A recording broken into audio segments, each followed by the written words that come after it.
धुलियापुर नामक गांव में चुन्नीलाल नाम का एक दुकानदार रहता था। चुन्नीलाल की गांव में छोटी सी दुकान थी। दुकान ठीक ठाक चलती थी क्योंकि चुन्नीलाल की दुकान पर जरूरत का सारा सामान मिल जाता था। गांव वालों की जरूरत पूरी हो जाती थी। चुन्नीलाल की कमाई ठीक ठाक हो जाती थी और वह खुश रहता था। चुन्नीलाल और उसके बीवी बच्चे खुश रहते थे।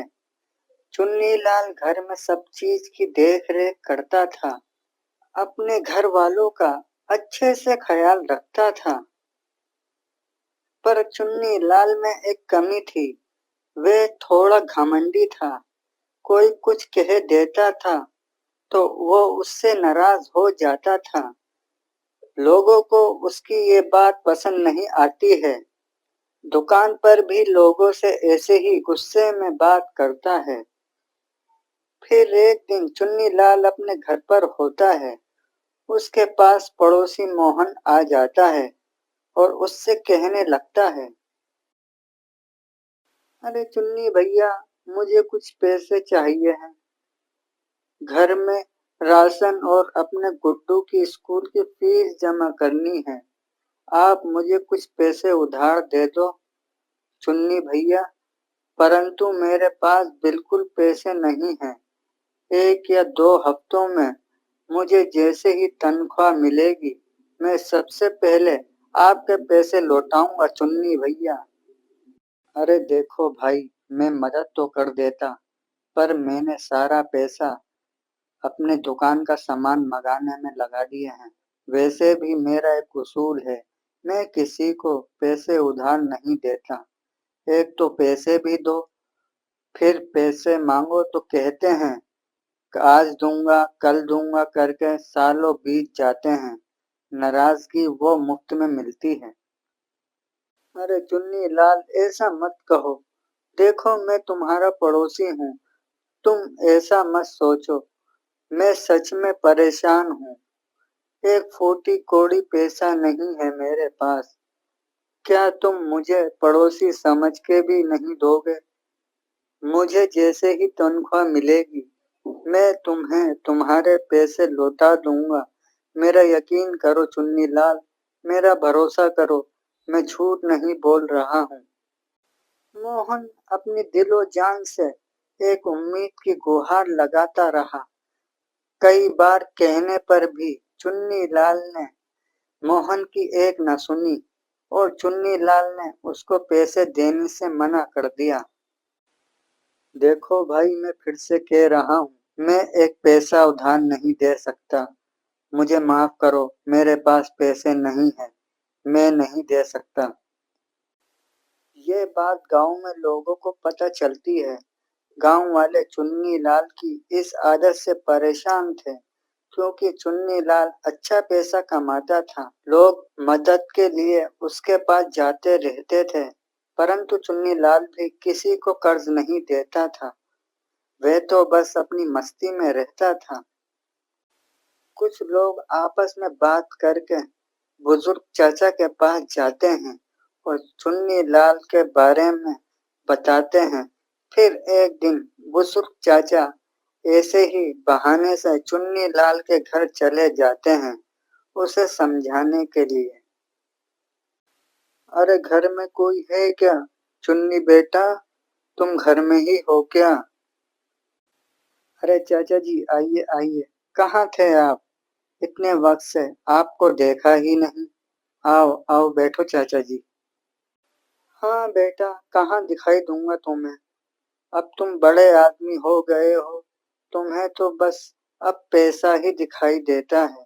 चाचा तो तुम्हें नजर ही नहीं आते हैं। बेटा ध्यान से देखो तो मैं तुम्हें अपने घर में ही दिखूंगा।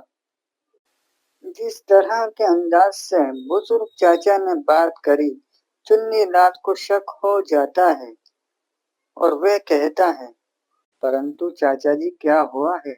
आप तो कभी ऐसे अंदाज में बात नहीं करते।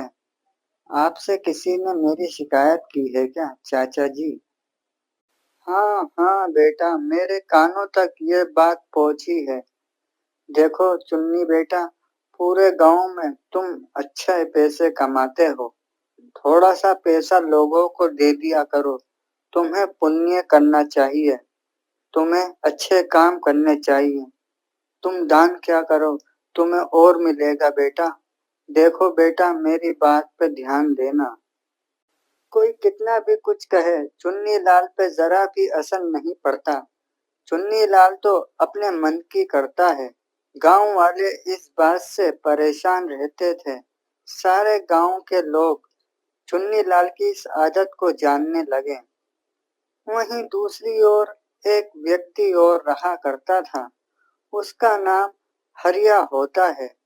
हरिया लोगों की मदद करता था, क्योंकि हरिया के पास बहुत सारी धन दौलत होती है, पर उसके पास खर्च करने वाला कोई नहीं होता है। हरिया अपनी हवेली में अकेला रहने वाला होता है। हरिया के पास जो भी जाता, हरिया मुस्कुराकर सबकी मदद करता। भूखे को खाना खिलाता, जिसको पैसों की जरूरत होती उसको पैसा देता। लोग हरिया को दुआएं देकर जाते थे। चुन्नी लाल के बेटे बबलू के दोस्त भी उसको चिढ़ाते थे। अरे भाई बबलू, तुम्हें पता है गांव में तुम्हारे पिताजी के बारे में क्या क्या बातें चल रही हैं।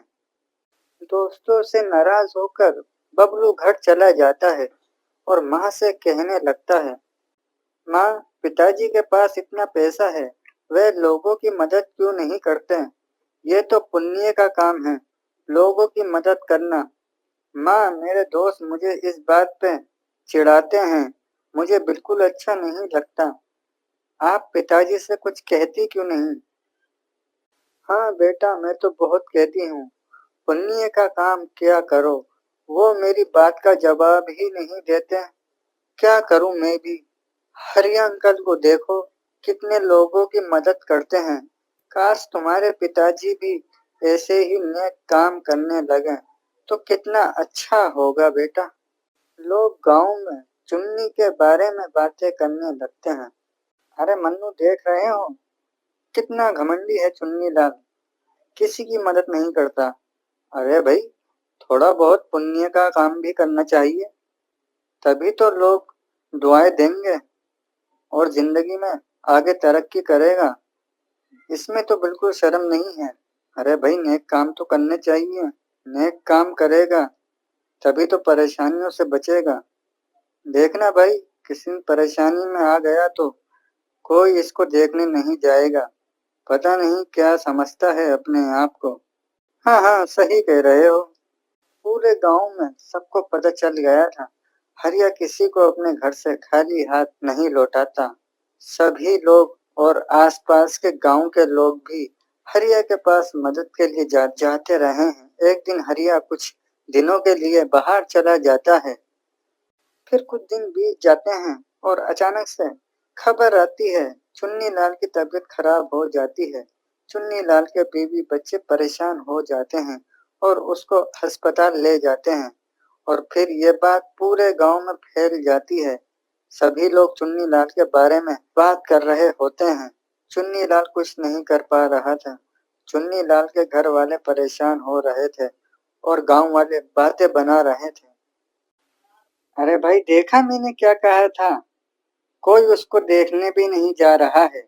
घमंडी जो है, पैसे का रोब दिखाता था, अब सारी अकड़ निकल गई। कुछ ज्यादा ही समझता था अपने आप को। अरे भाई, लोगों की मदद करता, अच्छाई के काम करता, लोग तब देखने जाते उसको। परंतु उसने तो किसी का साथ ही नहीं दिया, अच्छे काम ही नहीं करे, लोग कैसे जाएंगे उसको देखने के लिए? फिर कुछ दिन बीत गए। एक दिन हरिया गांव में वापस आ जाता है और हरिया को चुन्नी लाल की तबीयत खराब के बारे में पता चलता है। हरिया दौड़कर चुन्नी लाल के घर पहुंच जाता है। मालिक, आपको ये क्या हो गया है? मैं तो शहर गया था आपके काम से, मुझे किसी ने बताया भी नहीं इस बारे में। मैं काम से फ्री हो गया तो मैं गांव वापस आया। गांव में मुझे पता चला आपकी तबीयत खराब है। ये बातें सुनकर चुन्नी लाल के घर वाले हैरान हो जाते हैं और पूछते हैं, हरिया भैया आप इनको मालिक क्यों कह रहे हो? और आप तो कभी इनसे मिले भी नहीं हो, और तुम्हारी तो हवेली है, तुम इन्हें मालिक क्यों कह रहे हो? बताओ हरिया भैया, क्या बात है? इतना पूछने पर भी हरिया कुछ नहीं बताता। बिंदु फिर से पूछती है, हरिया जी आपको बताना ही होगा, आप इनको मालिक क्यों कह रहे हो? कोई तो राज की बात है जो इन्होंने मुझसे छुपाई है, नहीं तो तुम इनको ऐसे मालिक नहीं कहते। बताओ क्या बात है? फिर हरिया कहता है, मालकिन ये मेरे मालिक हैं, वो हवेली मेरी नहीं है, वो मालिक की है। मुझे पैसा भेजते थे लोगों की मदद करने के लिए। इन्होंने मुझसे कसम ली थी ये राज की बात मैं किसी से ना कहूँ, क्योंकि मालिक का मानना था लोगों की मदद करनी हो तो ऐसे मदद करो, एक हाथ से पुण्य करो, दूसरे हाथ को पता ना चले कि हमने पुण्य करा है। लोग मालिक को कितना भी बुरा कहें, लेकिन मालिक ने कभी पुण्य करने से अपना हाथ नहीं रोका। ये बातें सुनकर बिंदु को अफसोस होता है, ये कितने पुण्य करते हैं और मैं इतना कुछ कहती रही, पर इन्होंने कभी मुझे कुछ नहीं कहा। पर मुझे तो बता सकते थे, पर इन्होंने मुझे भी नहीं बताया। माँ, पिताजी बहुत महान हैं। सच में पिताजी, आपसे यह बात भी सीख कर मुझे बहुत खुशी हो रही है। एक हाथ से पुण्य करो और दूसरे हाथ को पता भी ना चले। माँ, मैं तो बहुत गर्व महसूस कर रहा हूँ पिताजी के लिए। अच्छा सुनो हरिया अंकल, जब तक पिताजी ठीक नहीं हो जाते, मैं पिताजी की दुकान चलाऊंगा और आप ऐसे ही लोगों की मदद करते रहो और मैं पैसे भेजता रहूंगा।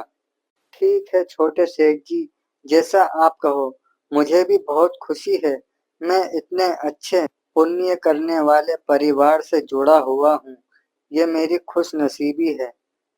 पिछले जन्म में कुछ अच्छे कर्म किए होंगे मैंने, ऐसे मालिक और छोटे सेठ जी मिले हैं। अब मैं चलता हूँ सेठ जी। चुन्नीलाल धीरे धीरे ठीक होने लगता है। एक दिन अचानक चुन्नीलाल अपने बेटे को आवाज लगाता है, बेटा बबलू। जी पिताजी, आप ठीक हो गए? माँ देखो पिताजी बात कर रहे हैं।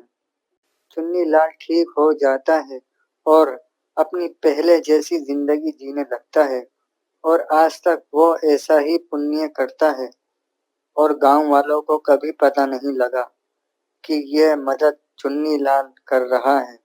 लोग आज भी हवेली पर मदद लेने जाते हैं, और लोग इस बात से अनजान हैं कि ये मदद करने वाला हरिया नहीं, चुन्नीलाल है। तभी तो कहते हैं नेकी कर दरिया में डाल।